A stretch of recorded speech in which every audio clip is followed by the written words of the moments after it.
Hi guys, welcome to another vlog. Alex Peak Performance Reviews. We are basically on our way, or no, we are at Donington, and we're watching the mini challenge. We're watching Chloe Hewitt and Chewitt Racing for a mini, for the first round of the mini challenge Cooper S-Class. So watch on and see what footage we get, and yeah, hopefully be a good little vlog for you.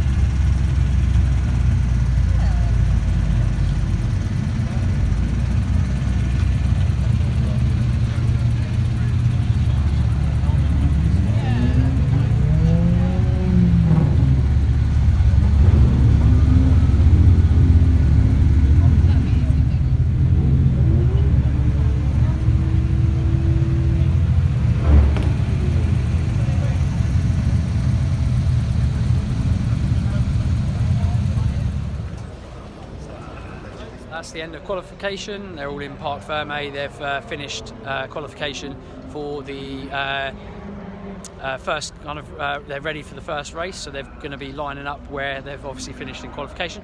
Chloe managed to come P11, so 11th out of every single driver, which is really, really good. That's P7 in class, so she's 7th in class out of 13.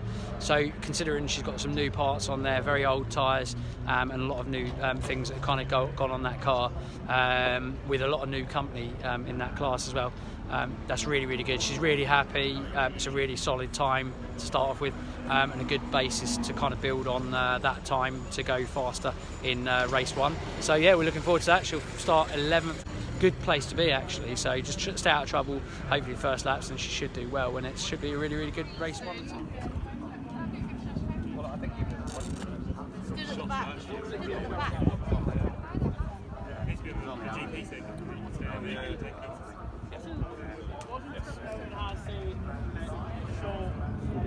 Slow.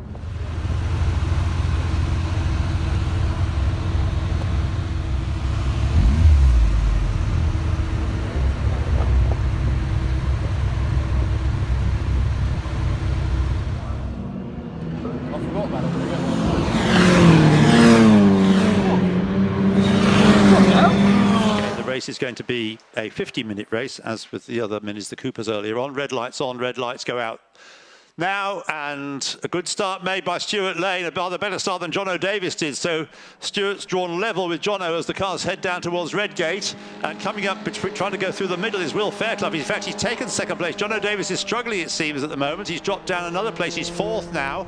So second is Will Fairclough. As the cars disappear around, I wonder whether it was a missed gear or whether there's something else, some other problem has set in for Jono. But he started on pole position. He's not in the lead as the cars go down through the Craner curves for the first time.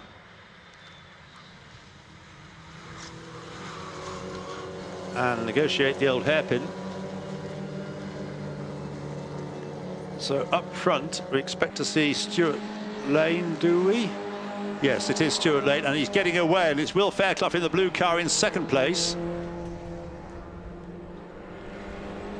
But with that poor start by Jono Davis, he may have been close and on pole position, close with Stuart Lane in qualifying, but it's gone very much Stuart's way.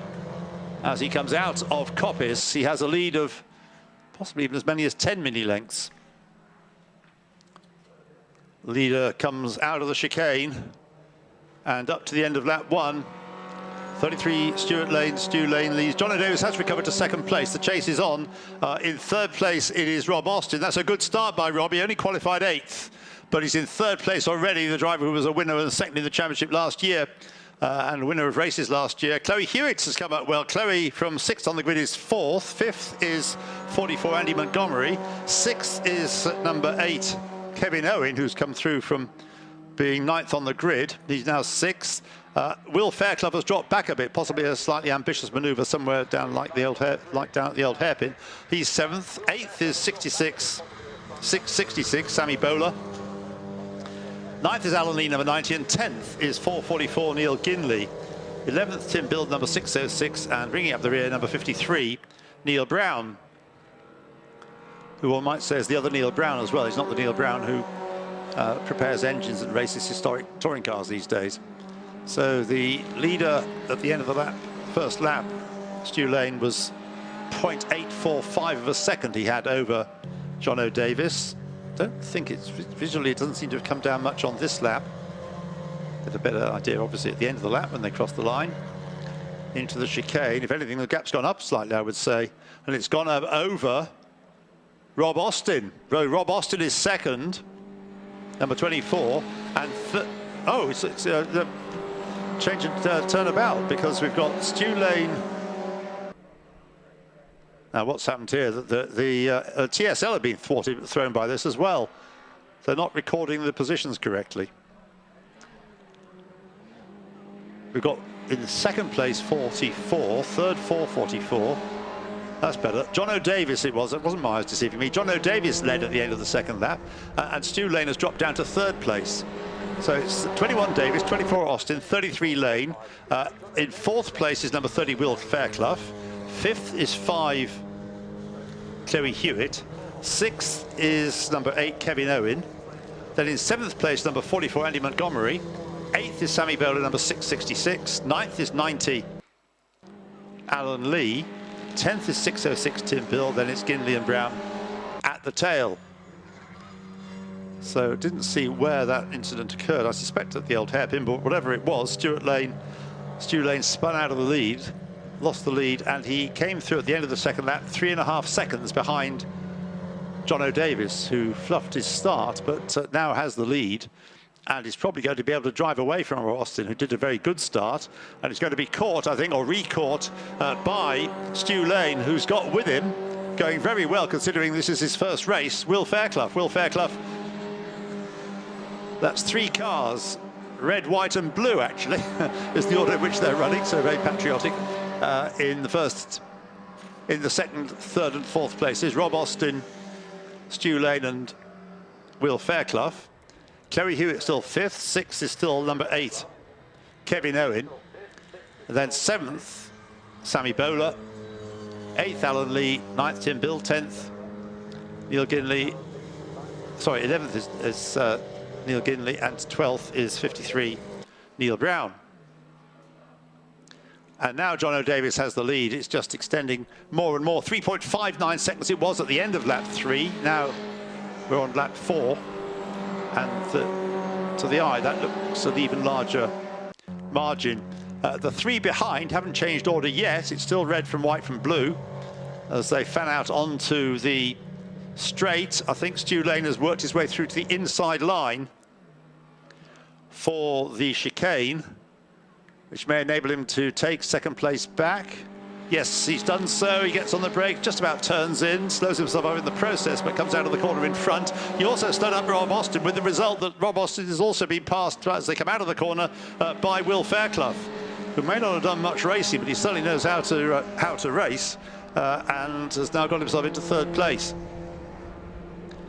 A little bit slower, perhaps, into Redgate than Rob Austin, so Rob Austin is coming back at him. Behind, Chloe Hewitt has her hands full of fending off Kevin Owen for 5th place. Still behind, the order is the same. 7th, Montgomery. 8th is Bowler. 9th is Lee. 10th, Bill. Ginley and Brown complete the field. And John O'Davis's lead at the end of that 4th lap, 5.5 seconds, 5.47 seconds.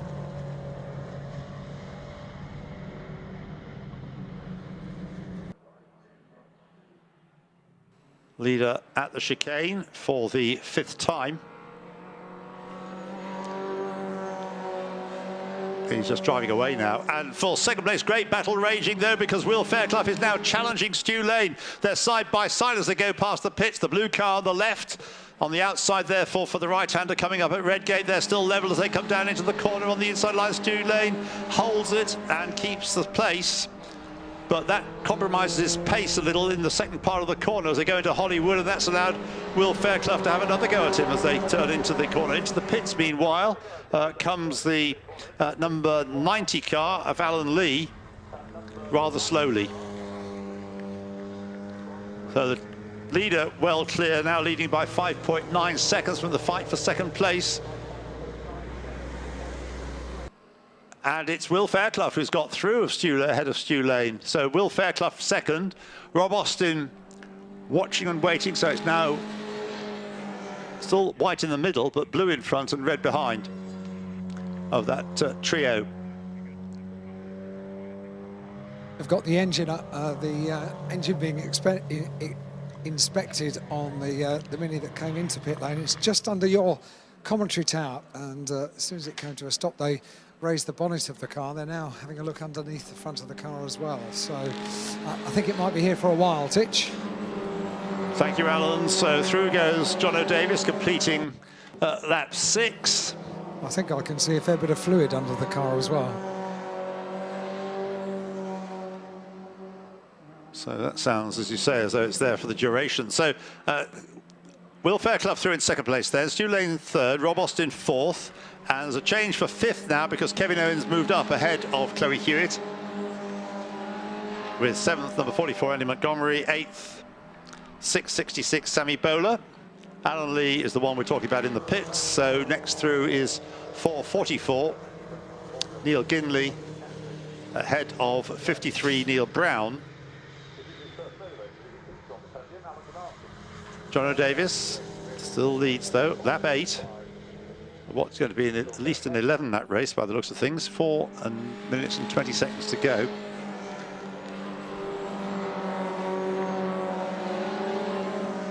And the leaders will be in the chicane now.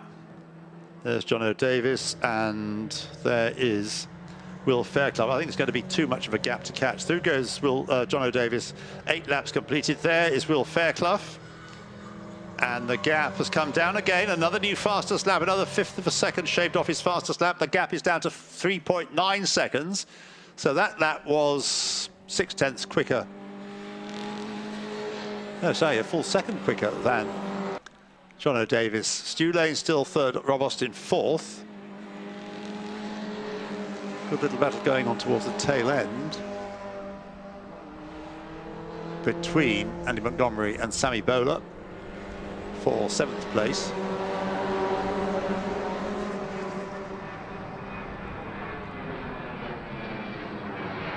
Still think Jono Davis has got too much of an advantage, but that gap is undoubtedly coming down. And they do, of course, have another chance later in the day, so increasing confidence could give Will Fairclough a serious chance of winning that one, but doubt whether he's going to catch the leader here. Coming down the straight towards the chicane they are now for the 9th time, with just under 3 minutes still on the clock. In qualifying, Jono Davis did a best lap of 1:22.014. They're lapping much quicker than that now. Will Fairclough's fastest lap of 1:20.326, whereas he qualified with a best of 1:23.9. So through goes Jono Davis. 9 laps completed. There is Will Fairclough. Doesn't do a new fastest lap that time. In fact, his lap time only 0.02 of a second quicker than Jono Davis. So the gap remains at just under 4 seconds, 3.9 seconds.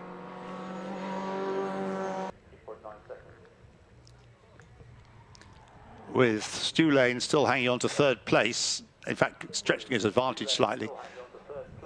Not quite so much hanging on going on there. Rob Austin in 4th place, Chloe Hewitt back up ahead. So Chloe, number 5, back ahead of number 8, Kevin Owen, for 5th place.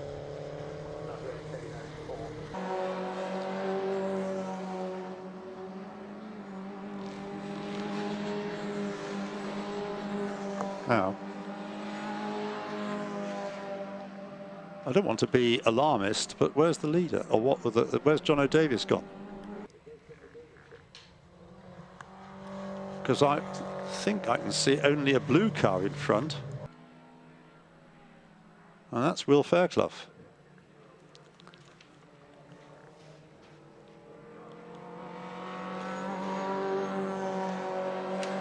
So it's the 10th lap, and it is Will Fairclough who leads now. What's happened to Jono Davis? 2nd is Stu Lane. 3rd is Rob Austin.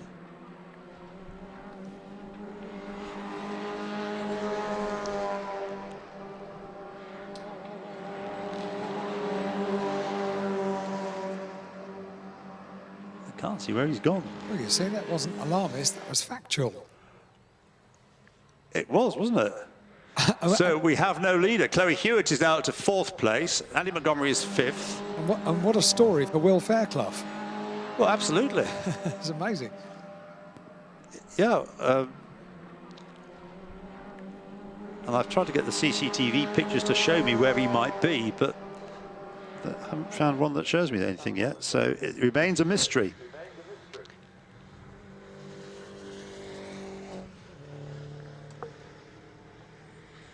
Yeah, anyway, the race continues, and we've got 15 seconds on the clock, so this should be the last lap. Lap 11, so they get as many laps as the Coopers did. So yes, the countdown certainly will be the 15 minutes, 2 seconds, 1 second, and that is the 15 minutes. So Will Fairclough, in what I believe is his first ever race, unless he's done some non-challenge races before earlier on this year. This is certainly his first season of racing. He wins with the Norris's Cross on the back of the car from Stu Lane, who's had rather more experience in racing these cars. The gap at the flag, 3.3 seconds. In 3rd place, Rob Austin. And 4th is going to be Chloe Hewitt, who had a race-long, well, almost race-long battle with number 8, Kevin Owen, except towards the end, at the same time as we were losing John O'Davis. So dropping back was Kevin Owen, who drops another place on that. No, he doesn't. He stays where he had dropped to in 6th place, behind number 44, Andy Montgomery. Stu Lane has a story to tell as well, because and the other Rob Austin. We are on to the last race, second race of the day, and Chloe's going to be in P4. And yeah, we'll see what happens, so keep an eye on the channel. I'll let you know how we go.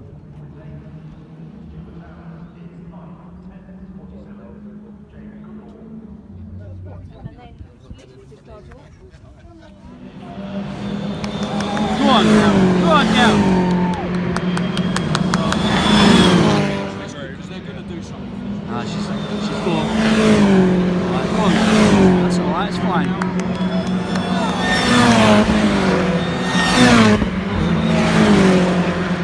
End of our vlog. I'm obviously at home. I should have done it while I was still at Donny, but literally forgot. Chloe ended up finishing P6 from P4, which is a shame. She was doing really well, going for 3rd, and she was so close, getting to the point where she was close to basically getting 3rd place. Unfortunately, the 3rd and 4th place cars, which was Chloe and Montgomery, they had a coming together. Nothing too major, but they had a spin which ended up making a lot of other cars come past, or a few cars coming past them. But she ended up P6, so as P4, P6 overall for the whole day. It's actually a really good result. So she's obviously gutted, but her times were absolutely superb. She's running on 4-year-old tyres. They'd been sitting in a garage like somewhere for ages. So hard compound tyres that were literally, you know, terrible. And she was doing times that were just absolutely unbelievable. So she's at Snetterton next time for the mini challenge in the Cooper S category. That's what she was racing in, and I think she's going to fly at Snetterton. So yeah, really awesome day. Obviously she's a friend, Chewitt Racing. Follow them on Facebook and all the social networks, Instagram, etc. And yeah, thanks for watching, guys. I hope you enjoyed. Make sure you subscribe, like, comment and share, whatnot, and we'll see you again in the next one. Bye for now.